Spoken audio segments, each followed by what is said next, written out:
Okay, here is the quick, unexplained version of tuning a mandolin. The thickest string, the fourth string, is a G. The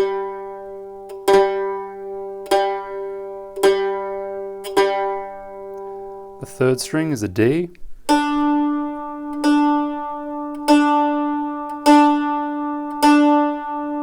Second string is an A.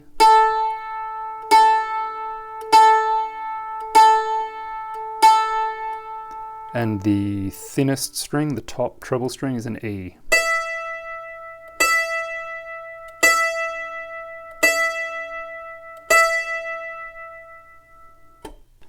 So now I'm going to go into more detail about tuning, and then I'll get into intonation. I'll talk about this app that I'm using, the Hertz, and just all the things that you should know if you have a mandolin and want to learn how to tune it properly.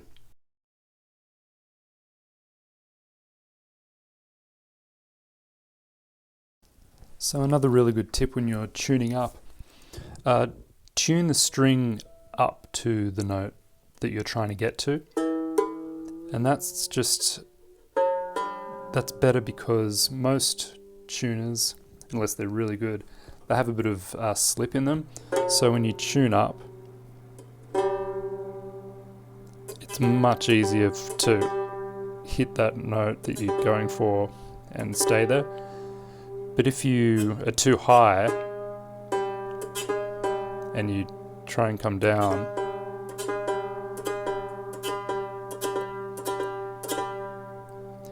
it can just the cheap engineering of any tuners is probably going to slip back down. So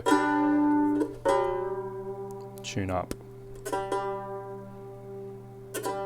much easier.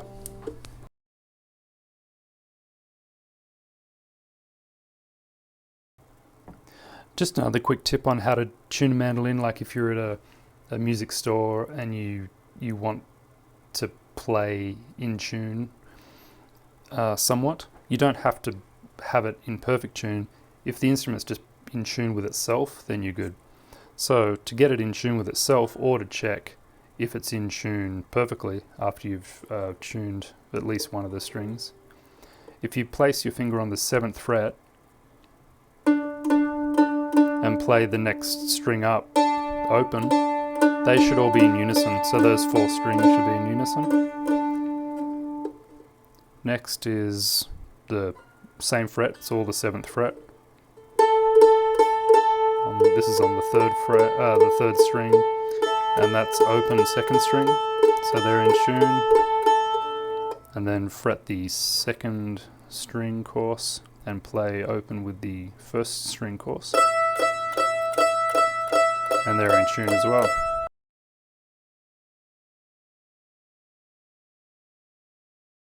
So working from the thickest string down to the thinnest string, this is the 34 gauge, and the gauges will change according to the type of set that you buy, but in this case the 4th course of strings is 34, and that will be 392 Hertz. The D string, which is the 3rd course, is about 294 Hertz. The 2nd course is an A, and that's 440. And the thinnest strings on the treble side, this is the bass side, treble side, they're going to be at about 660 Hertz. Now I just tell you the Hertz just because it can be confusing and there's lots of different E's, lots of different A's, etc. What I want you to do is go to your app store and get this free app, N-Track Tuner, and this will really help you tune any instrument. One, because it's an excellent app and it's free, but it also gives the Hertz, and it also gives the Cents, which is will I'll show you why that's important, especially on something like this or any instrument. So just head over, download that. Okay, so I've got the mandolin set up here just with these visual aids for you. I've got the N-Track tuner going, and you know, I don't have any affiliation with this particular app. You can use anyone, just as long as it has all the things that you need to tune, basically. So another thing with strings, if you're new to instruments,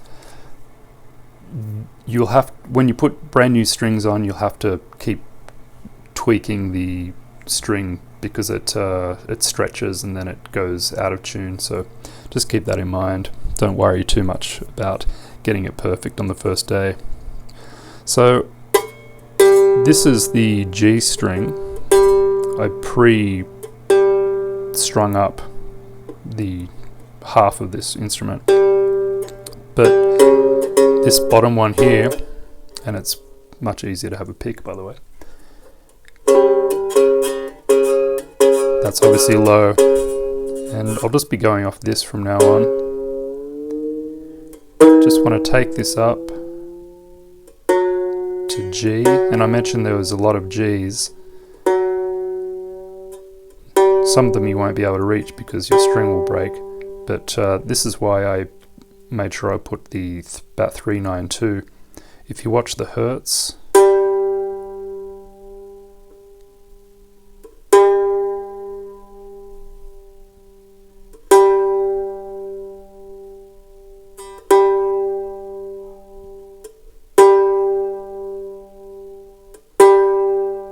it's kind of jumping from numbers to numbers, but if I put this here, probably get a better reading.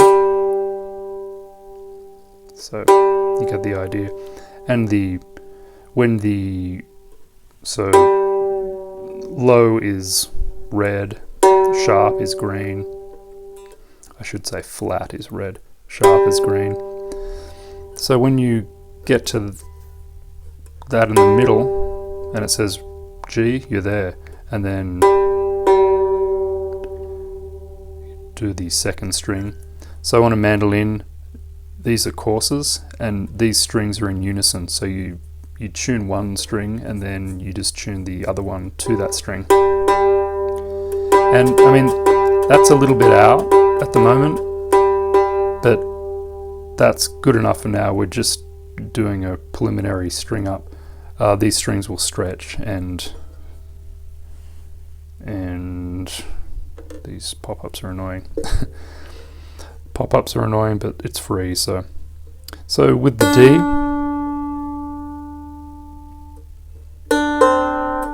this is the one that I haven't tuned up yet. So I'm looking for about 294.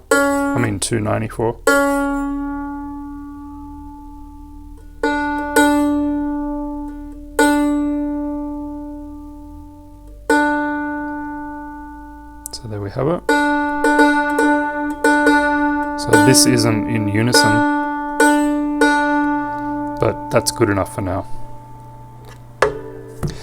So when you're actually tuning mandolin, tune it like you're playing it. So, you know, I'm just doing this for demonstration, but tune it like this. And then with the phone there, it's way easier to get a good reading on that. So we're onto the second string now, and I'll go through all these afterwards.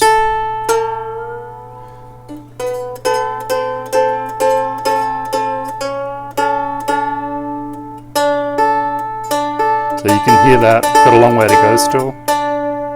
And I'm looking for 440.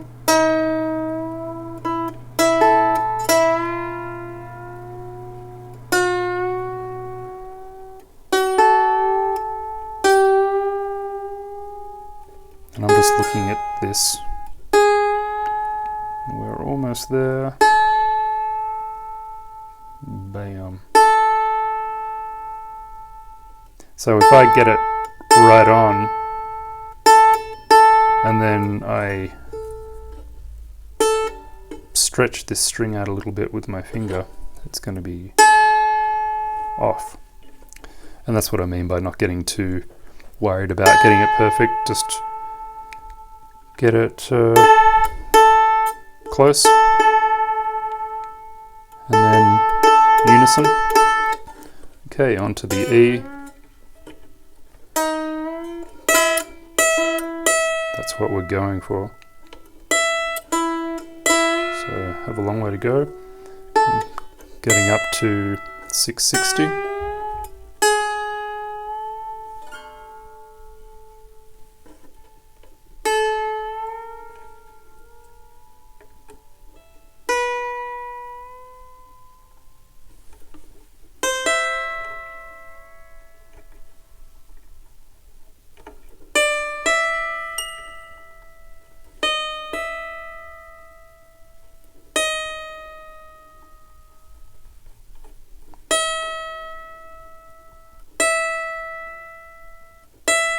And there we have it.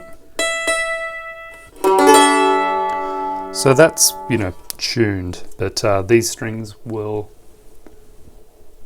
take, a couple of days to stretch in, so don't get too worried about it. Just string it up to pitch and then just keep coming back, every half an hour. Just tweak the tuners a little bit just to kick it back up. You can even go, so this is a G, you could even at the beginning tune it up to G sharp, and it's going to relax and the strings will stretch back down to G. But I usually just don't let fate dictate if I break strings and just keep it at where it should be.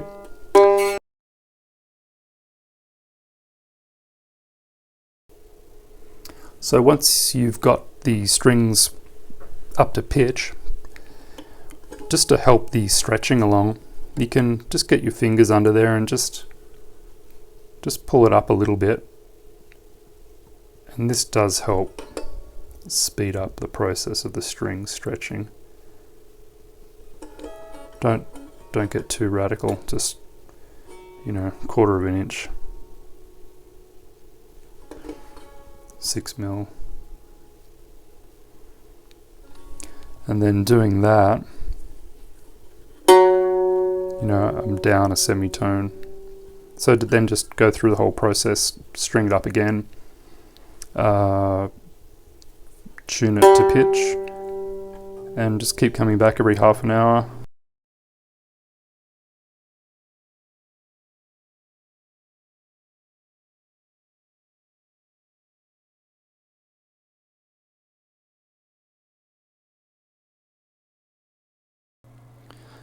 Just a quick word on action. So on a mandolin, you can change the action of the bridge height just by toggling this up and down. So a decent middle ground that you should shoot for is about 5/64ths, and you just get that by putting a ruler on the top of the 12th fret, and to the bottom of the string it should be about 5/64ths.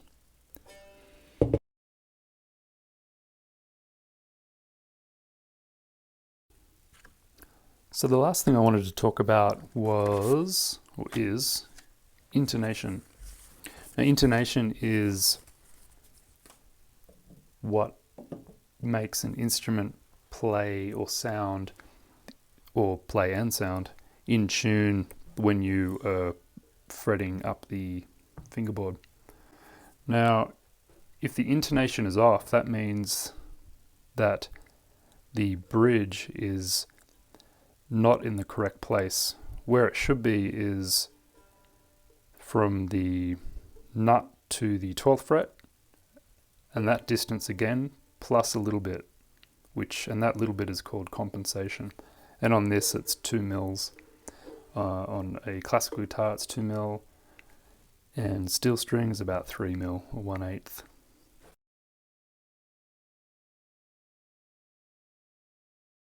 Butting this up against the nut, 12th fret, 17.5, or call it 175 mil.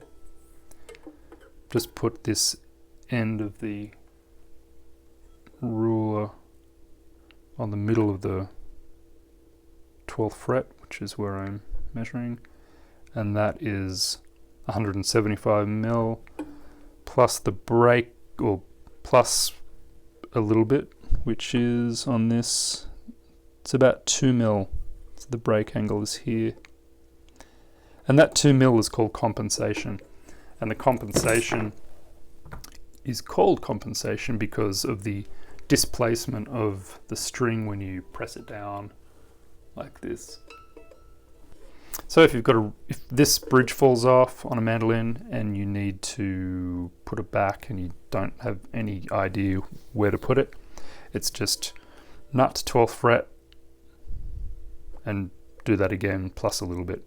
So just a little bit less than an eighth in America. And then you put, if this bridge is already compensated, then if you just put this in a straight line, it should be pretty good. Now, perfect intonation is when an open string is played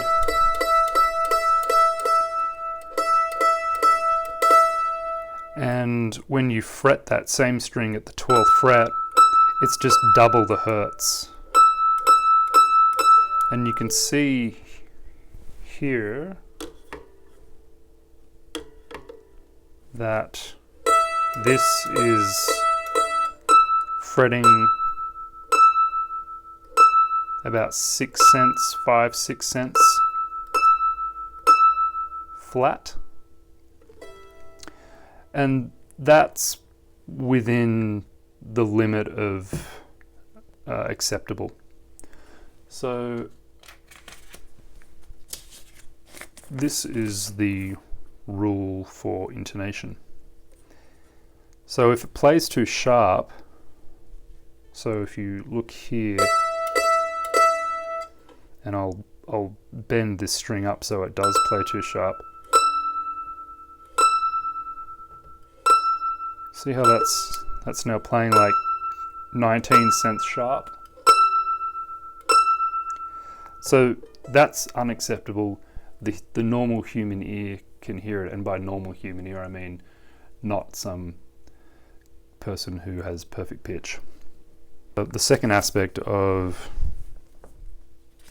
intonation is if it is fretting, when you fret at the 12th fret, it sounds flatter than double the sound of the open string.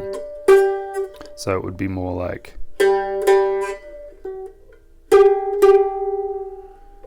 so intonation and how to change the intonation is these points here.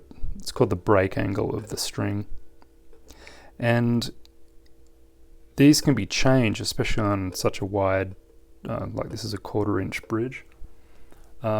Some guitars, ukuleles, only have 1/8, 3 mil wide saddles.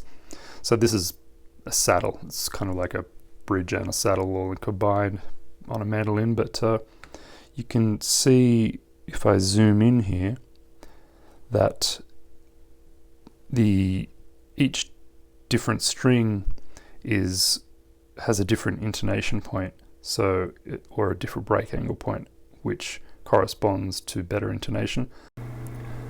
So how you change intonation or correct intonation is by changing the break point of the string over the saddle. And so if it's too sharp, if it's fretting too sharp, then you move the bridge, or it's really the break angle of the string, backwards. And if it's fretting too flat, then you move it forwards. So back is towards the butt, forwards is towards the neck.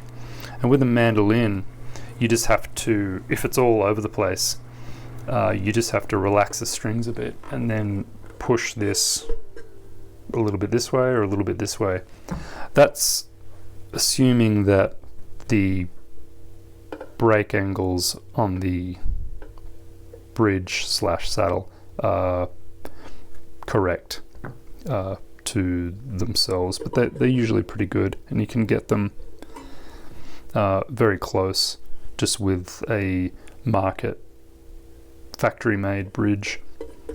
And if you just measure this according to the intonation, you should have a perfect sounding instrument. So just another quick tune up just to round off the video. G,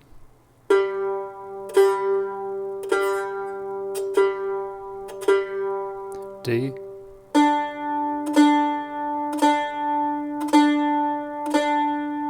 A,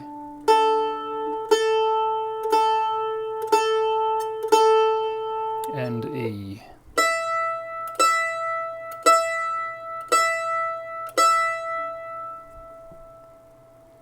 And that is how you tune a mandolin. So thank you for watching. I hope you learnt all that you needed to know on mandolin tuning and intonation. I hope it was of benefit to you. If you would like to get more of these videos, please subscribe, hit the like button, notification button, all that sort of stuff, and you'll get notified whenever I upload a new video. Sometimes they're tuning videos, or rarely they're tuning videos. They're more about boring Lutherie videos, really. I cater to the 1%. But thank you very much for watching. See you next time. Bye.